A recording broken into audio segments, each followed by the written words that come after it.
Dan kutuklah kami termasuk diriku ini kalau kami mengkhianatin komitmen ini. Kami ingin memperbaiki bangsa ini. Dia seorang nasionalis sebenarnya. Tapi karena kebutuhan kemarin, ya, kebutuhan dia juga perlu menang, yang diambil itu. Diambil politik identitas yang mendukung dia sebegitu kuat di Pilkada DKI itu terpaksa harus diambil. Kalau kemarin ada Pak Surya Paloh mengatakan politik identitas atau politisasi agama itu tidak selalu negatif, saya bantah. Kalau kita mau bantah-bantahan secara akademik, kita tidak bisa menyamakan antara Jong Sumatera, Jong Celebes, Jong Java, Jong Ambon.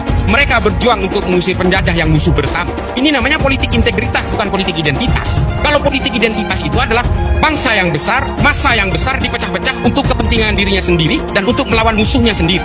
Itu politik identitas. Politik identitas itu dimanapun akan merusak bangsa dan memecah belah. Bapak tahu nggak, permusuhan Sunni dengan Syiah di dalam Islam yang akhirnya membelah umat Islam itu dimulai dari politik, Pak. 1400 tahun permusuhannya nggak selesai-selesai. Sampai sekarang bermusuhan dan saling membenci satu sama lain, saling mengkafirkan satu sama lain sampai hari ini. Itu politik. Akhirnya apa? Membentuk usul fikih sendiri, membuat hukum-hukum sendiri satu sama lain, dan satu sama lain saling mengkafirkan. Yang Sunni mengkafirkan Syiah, mungkin yang Syiah juga mengkafirkan yang Sunni. Ini yang terjadi karena persoalan politik.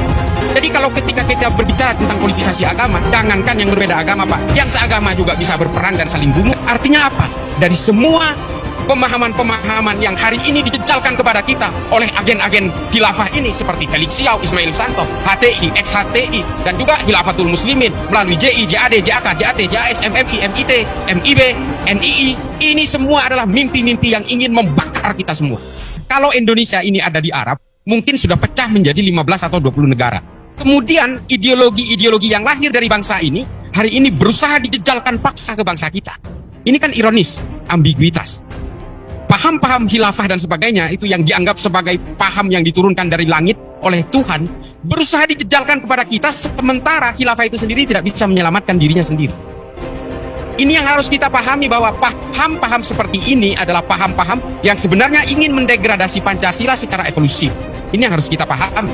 Berjubah-jubah agama dengan membajak kesalehan, mereka lalu bergulir di tengah-tengah kita, di kampus-kampus kita, di generasi muda kita, karena mereka nanti 20-25 tahun ke depan akan menjadi pemimpin, dan dengan harapan mereka akan melakukan revolusi merangkak, menguasai wilayah per wilayah, enklave per enklave. Jubah-jubah agama ini kemudian diberi sorban, diberi narasi-narasi ayat-ayat dan sebagainya. Hari ini orang-orang betul-betul terbius dengan jubah agama. Padahal kejadian seperti ini tidak hanya terjadi hari ini. Ini sudah berabad-abad. Modus penipuan politik menggunakan agama.